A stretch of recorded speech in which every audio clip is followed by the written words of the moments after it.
interested in our work and I needed to meet him. Well, this was soon after I had completed my year as a Jesuit volunteer, where I essentially took a vow of poverty for the year. And you can imagine my disdain and horror when Scott suggested that we meet for coffee at the Four Seasons. Yes, you did. I've never had coffee before. I have the light at the moment. So anyway, I thought, what kind of activist has me here? But I went and soon discovered that despite the fact that Scott could totally hang with the Hollywood lifestyle, he had a deep passion for justice and a devotion to the youth he mentored in the juvenile halls. A few years later, after I had started at the campaign, I reached out to Scott to see if he'd be willing to host a party at his lovely Hollywood home to educate people about the bill that Elizabeth Calvin was working on to ban juvenile life without parole in California. And he said no. He said it's too controversial. But then he met some of the people on the inside, given hope through Elizabeth's gallant efforts, and he was all in. Soon after, Scott was using his Hollywood connections to line up unlikely allies on the bill and traveling to Sacramento with formerly incarcerated youth to introduce them to legislators. Eventually, he quit his Hollywood job and leveraged his connections there to start ARC. Now, he's got his own film company, and its first big project will be to take Brian Stevenson's memoir, Just Mercy, to the big screen. It opens next month, and everyone should see it.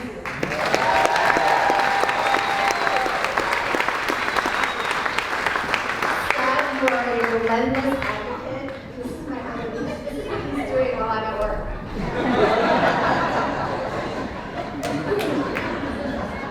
It's fine. Scott, I know.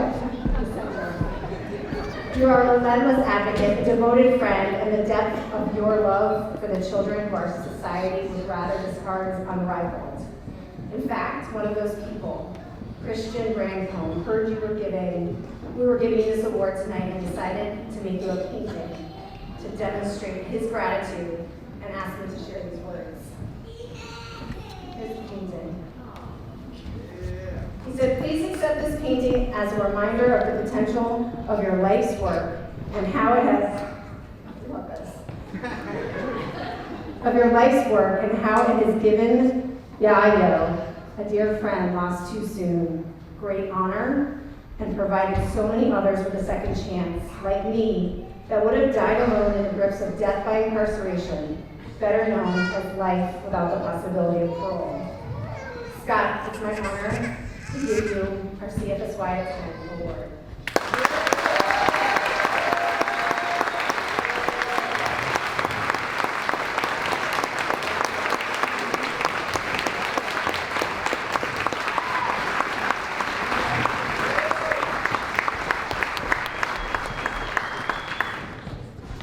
All right, so much of that story wasn't true. Well, I may not have had that party at my house. I did have her daughter's baptism party at my house. True or false? Exactly. This is an incredible room to be in. I want to thank you, Jody. I actually met Jody in a jail, and we spent a lot of time in Men's Central Jail, a pretty awful place together. I'm insanely excited to be here with all the ICAN members and everyone who spent time inside, my man Xavier. This is the most inspiring group of people. This is my favorite group to be in front of and to be in proximity with. I love you guys inspire me and you keep me going. So thank you for having me here today. I want to thank my father and my stepmom, Steve and Susan, who came in from Atlanta to be here with us today. This is the closest issue to my heart. I walked into Somar Juvenile Hall in 2004, and for my first time ever, and sat with 15 kids facing life without parole. And the first kid I talked to, named David, he was 15 years old, I asked him how was his week. He said it was a really bad week. I just got sentenced to 300 years to life. And that was my intro to the juvenile justice system.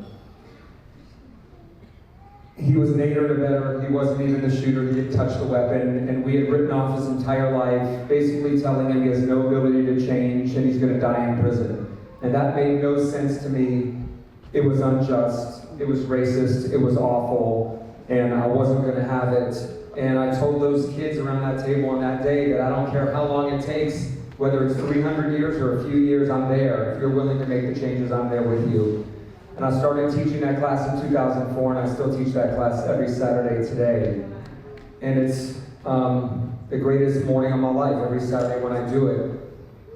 Cut to many years later, after a few hangover movies, I was getting so much joy out of doing the work inside the jails and the prisons and the juvenile halls, and so little joy out of making movies, that I ended up with a bunch of people in this room starting ARC. And I got to watch a group of formerly incarcerated, system-impacted folks, many of which who had life sentences and had gotten out, go up and advocate on a bill. And in 2013, we were able to pass a bill led by system-impacted folks called SB 260, which affected 6,000 young people that were sentenced to die in prison in California. And it was with the leadership of Jody and the campaign and Xavier, with the leadership of Elizabeth Calvin and Heidi Rommel, who's in this room, and Cheryl, who's in this room, they were able to pass that bill, and then many other bills were ultimately anyone under the age of 26. 20,000 people who were sentenced to die in prison in California were now given hope and were able to go to the parole board and come home. The reverberations of your work are unbelievable. I told this story last night, but I think it's also fitting today to just understand the deep impact of this. Right after we worked on that bill, we went up to Pelican Bay Prison, where we had incarcerated people in solitary confinement in California up to 35 years. Yes. And we sat in these cages and talked to the men who were now affected by this new law. And the first guy I talked to was in his 60s, and he'd been locked up since he was 16 years old. He had been in solitary confinement for 31 years. And when I told him we just passed SB 260 and he now has a chance to go home, this man that was labeled the worst of the worst started weeping. And he said, "This is the first day in my life I've ever felt hope." And then he stuck his pinky finger through the cage, and we shook pinkies, and he said, "And you're the first human being I've touched in 31 years. And that man ended up getting out of solitary confinement, going and becoming a math tutor at Ironwood State Prison, helping hundreds of kids get their GEDs. He then went to the parole board. He was found suitable for parole. He came home, and he's now a community health worker in downtown Los Angeles. I was able to go see David Negretti, who had 300 years to life. The first kid I ever met in juvenile hall, and let him know he now has 25 to life. And then I was able to tell him about a year ago that Governor Brown just commuted his sentence, and now David's going to the parole board in a month. The reverberations of the work that you guys do here has touched so many lives. We have Jared Harper in the room right now. Jared, where are you at? Jared right here in the back. Because of incredible people like Ty Stiglorius, who's in the room, John Legend, we were able to persuade very easily, because Jared's incredible transformation in his heart, Governor Jerry Brown to commute his sentence. He was just released by Governor Gavin Newsom a few months ago, and Jared's one of the most incredible leaders. Standing next to him, Adnan Khan, also commuted by the governor, also doing the most incredible work as the CEO of Restore Justice. The work is just unbelievable, and what I realize is, like all these stories, the way we change people's hearts and minds is through storytelling.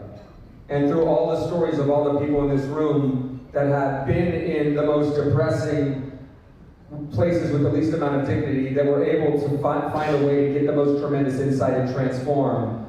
And so I ended up raising, it took 3 years. After year 1, I had no money. After year 2, I had no money. And at the end of year 3, we had $50 million to start a film and television company to tell stories that change people's hearts and minds around these issues. I realized that when I made The Hangover, Warner Brothers spent $100 million just to market the film and sell the film to the world, and why are we not using those resources to sell these types of stories to the world? And the last chapter is that I'm incredibly honored that Warner Brothers and Brian Stevens allowed us in to co-finance and executive produce Just Mercy, celebrating the work of Brian, EJI, and all the groups around the country and around the world that are doing this work. We are committed to partnering. Jody and Xavier were at our first brain trust where we came up with the entire campaign for this. We're running the largest social impact campaign ever around a movie in history. And we are looking at, as I looked at the map in my program, and I looked at the states that we need to move in partnership with the campaign, we've already set up something in Oklahoma where I just got off the phone today with the owner and the president of the Oklahoma City Thunder basketball team, and they want to do something inside a facility. We're doing something in Ohio with the Cleveland Cavaliers, and we're setting up a screening in Virginia for the governor of Virginia who wants to see Just Mercy. And we're going to be partnering throughout the spring with the campaign to finally move those issues in those states. And so I just want to thank everybody for having me today. I'm humbled, I'm honored, I'm in awe of everything that this organization is doing. I'm here for life. Jody, I love you, I appreciate you, all of you. Thank you, God bless you.